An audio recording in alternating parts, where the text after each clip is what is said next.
Why, hello, everybody. This is Eric Vierethaler 92, a.k.a. Eric the Tyrannoceratops. I'm here with Simba. Gonna take him to his vet appointment. He needs to get his nails trimmed. He sure nailed it. So anyways, let's cut straight to the chase. Hi. He's so needy. The trailer for Jurassic World Dominion was released today. And oh man, if you haven't seen the trailer, if you don't, okay.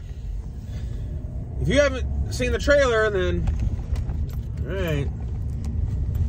Oh man, I geeked out.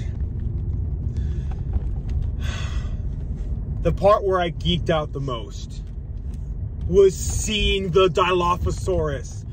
Finally! Finally! Gosh, that thing has been absent from the franchise for so long. I know it came back for Camp Cretaceous. But in the movies, though, it's been gone for almost 30 years. 29 years later. And it finally came back. At that part, I literally screamed. Oh man, that was so epic. Seeing the Dilophosaurus return. That was awesome. It was great seeing Sam Neill back, Laura Dern back. That was great. And that part during the beginning where Chris Pratt's on the horse and all those other people were chasing after the Parasaurolophus. Okay, I don't know what the plural would be, but in the singular term, it would be Parasaurolophus. Sorry if I mispronounced it. It's a hard name to pronounce. So what would the plural be for Parasaurolophus? Parasaurolophuses? Parasaurolophuses? I don't know. Maybe somebody in the comments can clarify that for me. The proper terminology for that. What would the plural be for Parasaurolophus? I like that because, you know, people do that same thing with modern day animals, like with bison and whatnot. So that was cool. I liked that.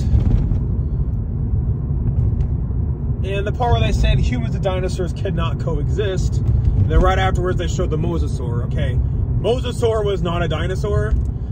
Despite what the general public thinks, no, that's not a dinosaur.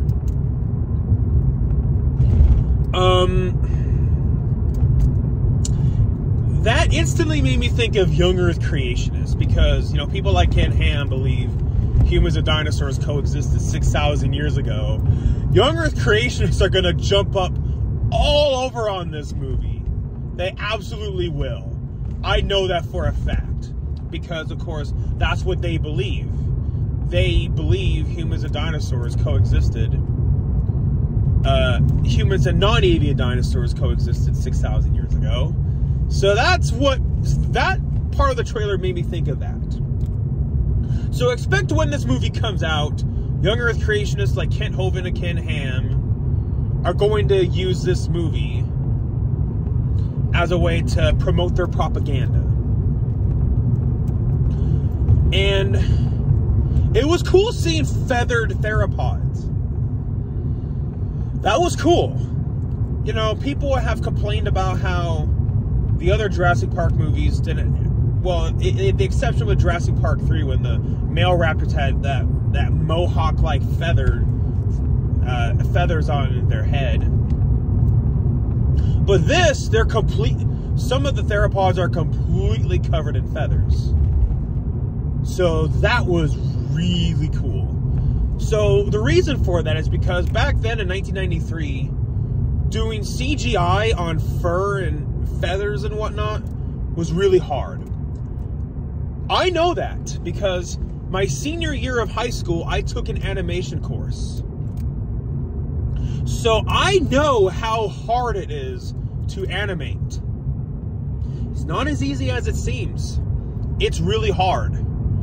When they animated solely for Monsters, Inc., there was over 1 million pieces of fur for the animators to animate. Could you imagine how tedious that was? I sympathize with them and I empathize with them. I understand how hard it is to animate.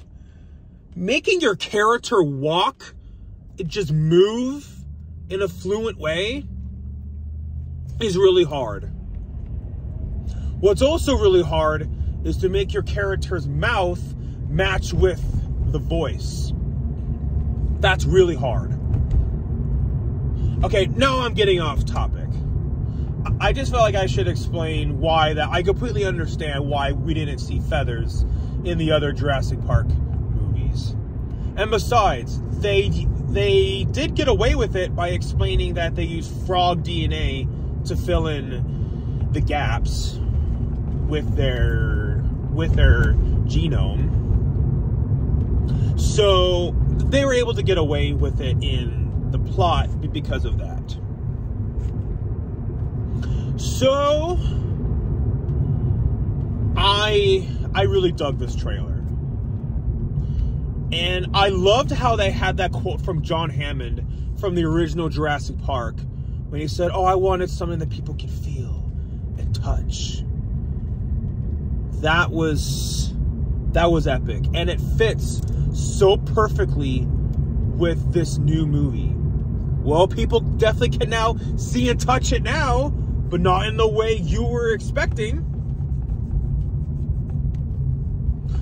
But yeah, so they're doing something completely different with the Jurassic Park / World franchise now, which I completely understand. Because there's only so many times that you can have dinosaurs escape from a theme park. There's only so many excuses that you can have for people to go to an island full of dinosaurs. So I understand that they want this franchise to keep going because it's one of Universal's biggest franchises. So I understand they want to do something different. It still seems to be staying true to Jurassic Park, the lore and whatnot, while not drifting too far away. Because I felt like with those robot dogs or whatever in Camp Cretaceous Season 4, that just seemed to have drifted a little bit too far for me from the Jurassic Park lore. And that reveal at the end of that theropod, I believe it was the Giganotosaurus, Ian Malcolm said, they always have to go bigger. And that's very true. Pretty sure that was the Giganotosaurus. I have a few fan theories what's going to happen in this movie. I can't say for certain, but I have some theories. The filmmakers did say this is going to be the Avengers Endgame of the Jurassic Park franchise. So what I think is going to happen, they're going to bring back some characters who we haven't seen in a long time. I think they're going to bring back the one black girl from The Lost World. I think they're going to bring her back, hopefully played by the same actress. I don't know if she's still doing movies or not. I think they're going to bring back Julianne Moore from The Lost World. I think they're going to bring back Vince Vaughn from The Lost World. And I think they're going to bring back Lex and Tim. I think just as cameos. I know Joseph Mazzello, who played Tim, he's still doing movies. He was in Bohemian Rhapsody. I think he played the drummer. Ariana Richards more so does painting now. But I'm sure that she would come back as like a small cameo. But yeah, I think Lex and Tim, definitely Lex and Tim are going to come back. Now, am I saying that that's confirmation? No. I'm not saying that. That's just a fan theory that I have. And here's another fan theory that I have. Because this is supposed to be the Avengers Endgame of the Jurassic Park franchise, I think Spinosaurus is going to come back. If they brought back Dilophosaurus, which hasn't been seen in almost 30 years, and Spinosaurus hasn't been seen, as far as movies go, haven't been seen in 20 years, I think Spinosaurus is gonna come back. And I think the filmmakers know that, hey, if we're gonna bring back Spinosaurus, people are going to expect a rematch between the T-Rex and Spinosaurus. So I think the T-Rex and Spinosaurus are going to have that rematch. The rematch was supposed to happen in Fallen Kingdom, and now we have evidence that scrapped ideas from Fallen Kingdom have been reused for this, because Dilophosaurus was supposed to come back for Fallen Kingdom, but now it's coming back for Dominion. So that gives me reason that they probably are going to bring back Spinosaurus too. They're probably going to bring back that scrapped idea too. They know fans want to see that. And what Spider-Man No Way Home proved, give the fans what they want. When you give the fans what they want, expect a big paycheck. And ultimately, we have to understand the film business is a business. They have to make money.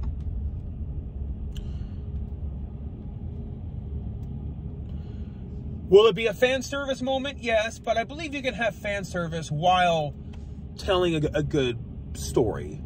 Spider-Man No Way Home, I feel like, proved that. Yes, it was fan service bringing back Andrew Garfield, Tobey Maguire, but they integrated it into the plot, into the narrative extremely well. So I really feel like that it can work with doing fan service while committing to the narrative of your film. So yeah, I'm really excited for this movie. This and Sonic the Hedgehog 2 are my most hyped movies of this entire year. Okay, so I don't want to go on for too long. Those are my thoughts. I don't want to take up too much of your time. Thank you so much for watching. Like, comment, and subscribe. You'll have a fantastic day. I'm Eric Virathaler 92, aka Eric the Tyrannoceratops, and I'm out. Have a nice day.